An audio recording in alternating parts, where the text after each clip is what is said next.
Pilar Archila with Pure Gold. I have with me Tom Covington and also Jared Middleton. How are you guys today? Doing great. Doing great, Paul. We have a great program today. They have so much information that we all want to know, and this is brand new information. Let's start with you, Jared. What do you do here in Dublin?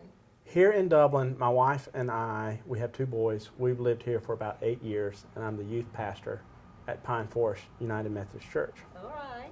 Yeah. And we also are involved in the foster ministry in our area as foster parents, and through that started a nonprofit, Foundations of Hope.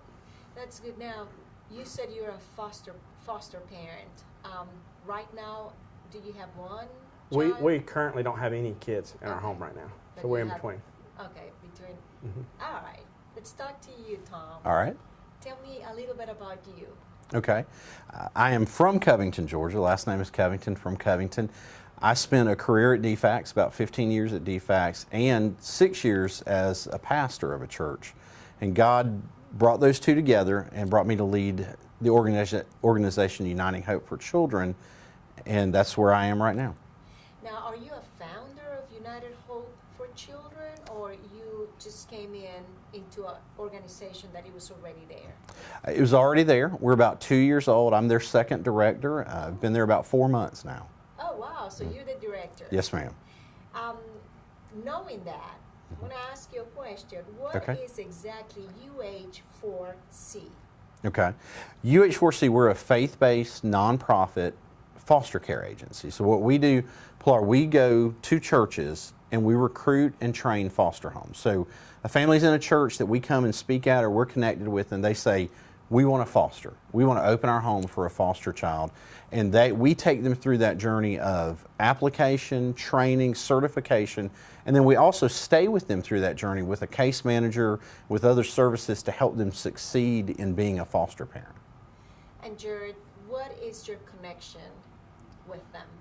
So our connection with United Hope for Children, when we began as an agency, nonprofit agency in Lawrence County, our goal is to assist current foster families and work with DFAX to make sure that foster parents have the resources that they need to succeed as foster parents, and also to ensure that the children have the best hope for their future. Right, and you being a foster parent, you know exactly things that... Yeah, we saw a lot of needs that foster parents need. Some of the needs are very simple, like having a date night.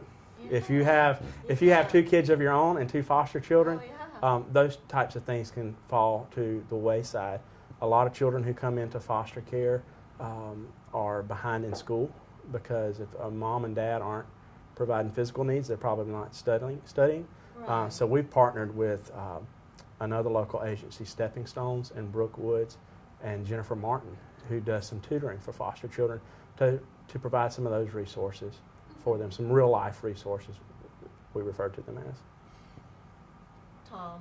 Yes, ma'am. Georgia being so big, who brought you here to Dublin, Georgia? How you end up here? Sure. Our connection with Dublin started through a gentleman by the name of Jay Bailey that we work with. Jay and his wife are foster parents. They've adopted children, and they had a heart to see a Christian ministry to bring foster families in, because a lot of times churches want to get involved. They hear about being involved in foster care and adoption ministry, but they don't know how to do that. So having a ministry like Uniting Hope that can bridge that gap between the church world and the government world and help them go through that, that's really what led to us starting. And I have maybe a crazy question, but we know DFAX, they do a lot of help with the foster kids and stuff. And you did mention DFAX. Are you guys doing the same thing, or how you complement each other? Sure. Pilar, DFAX and Uniting Hope, we do in a lot of ways the same thing. They recruit and train foster homes and approve and license foster homes. We do the same thing. What's a little bit different about Uniting Hope for Children is we do it exclusively through churches. So we connect with the church, then we come in and recruit through the church. But the reason that both of those are needed, the reason we're not in competition is Georgia's on its way to right around 14,000 children in foster care right now. And they don't have anywhere near that many foster homes. So it's an all hands on deck situation where DFACS needs to recruit homes, the church can raise up foster homes, and that's where we come in, is to assist churches in doing that, because literally we cannot get, there's not a point at which we can have too many foster homes. I know, I know. I mean, working in the court system, I know exactly what you're talking about. I mean, we always need more. Is there such thing as stereotype children? Oh gosh, yes. I know for myself, when we came into the foster care ministry, it was through a little girl that my wife was teaching dance, and she was going to get moved. And so my wife called and said, we want to take her. Can we take her? And I said, yeah, what do we need to do? So I can remember going before our church family at Pine Forest to say, we're called to foster care ministry. When you see these children, they're our children. I know. Yet so many times, time and time after again, and I know talking to Tom, he sees it in his area, it's, well, these are your kids and these are the foster kids. You know, and the world around us makes a distinction. And, you know, we're kind of like, no, these are our children. Whether they're in our house for one night or 8 months, but our children. Friends and family even. Are you sure you want to foster? You know, so many of them, they have so many issues that come along with them. What if they corrupt your kids? And, you know, as a pastor, you know, I read in James, and he says, he lists a lot of things as pure religion. And one of them is taking care of widows and orphans. And I always found that weird, because he could have listed a lot of things as pure religion, but he says taking care of widows and orphans. And to me, there are so many systemic issues around foster care. The drug problem in Central Georgia, meth, and different things. The only person in the situation that has no fault at all is the child.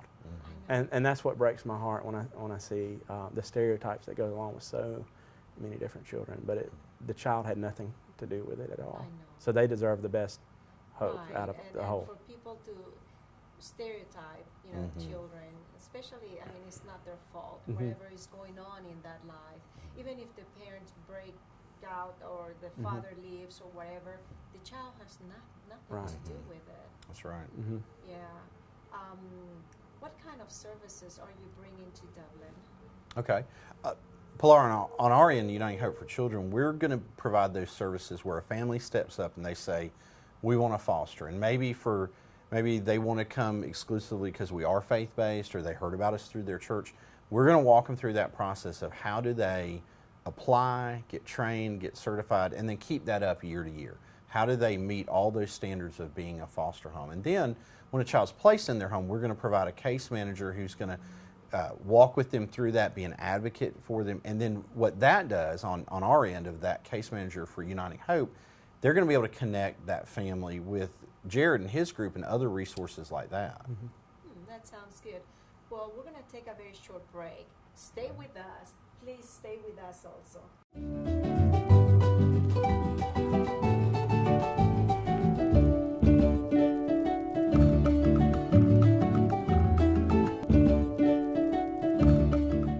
Come in today to Sports Emporium for an expert shoe fitting using our Aetrex iStep foot scanner. Our staff will perform a computerized analysis of your feet and recommend the best shoes for your specific foot type. We carry top name brand performance athletic footwear by Brooks, Asics, Nike, Mizuno, New Balance, and more. Also, we carry the largest selection of Crocs in town, a great selection of caps by New Era and The Game, and Oakley and Ray-Ban sunglasses. Stop in today at Sports Emporium, Ivy Place Shopping Center, Dublin, proud sponsor of the Leprechaun Road Race. We at Pruitt Health Hospice strive for excellence. We strive for excellence in our staff, our nurses, our CNAs, our chaplains, our social workers, our volunteers. One of the most frequently asked questions about hospice is what pays for hospice services. I'm here to tell you that Medicare and Medicaid pay hospice services at 100%, as well as most private insurances. Our mission is our family, your family, one family. Committed to loving, giving, and caring, united in making a difference.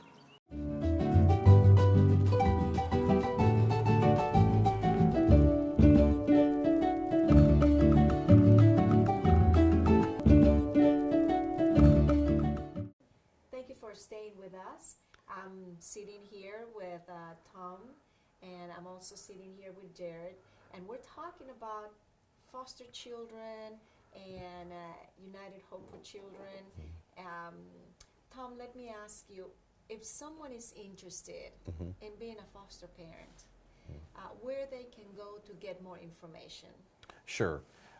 They can go to our website, which is www.uh4c.org. So it's the number 4c.org.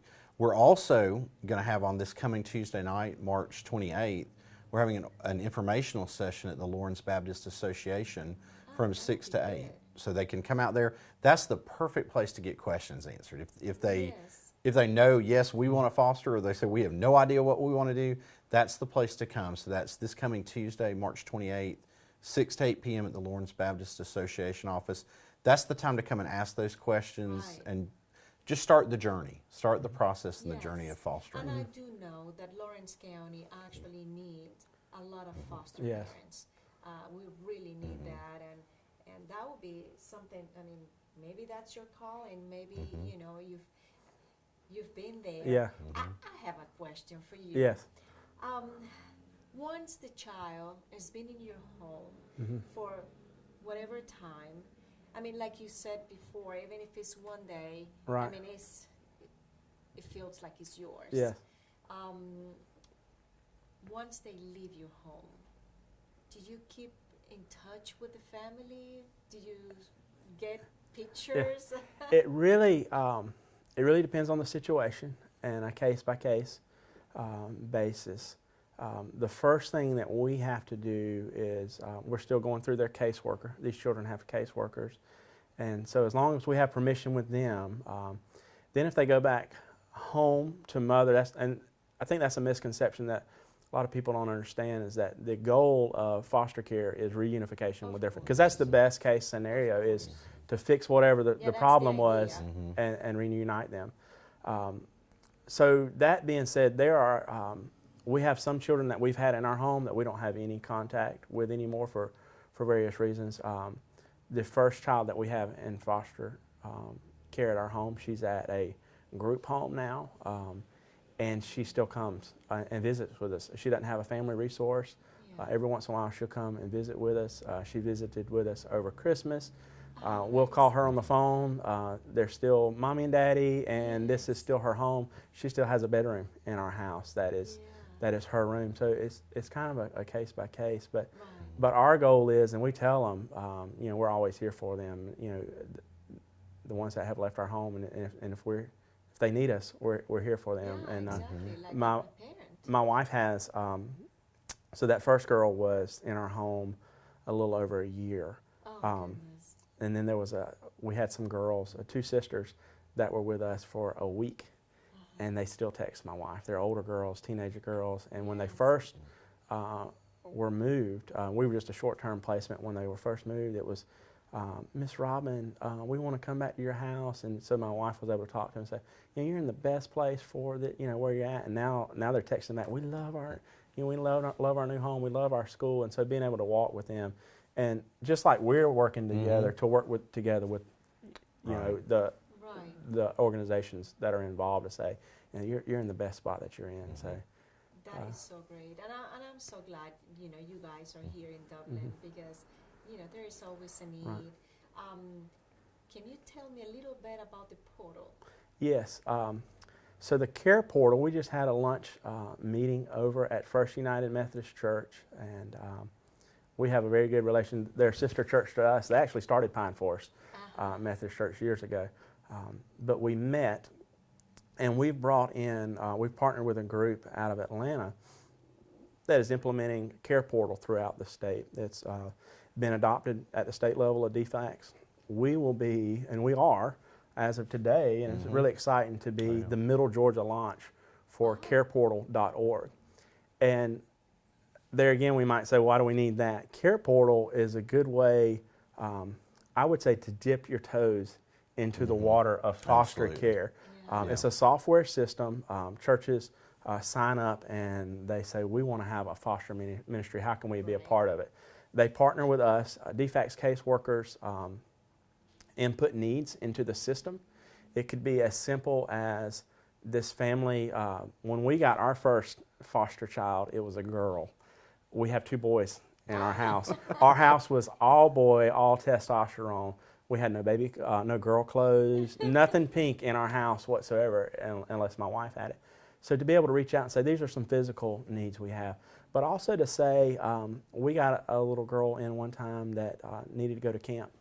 WindShape comes to Dublin, Georgia every year, and it was just kind of last minute for us, and so our church actually sponsored her to go. So those types of needs, or this little child wants to do cheerleading at the school. The state gives stipends to foster parents, but it never goes all the way. I was telling the group at lunch today that my wife looked at it one time. We averaged about $1,500 every time we got a new foster child.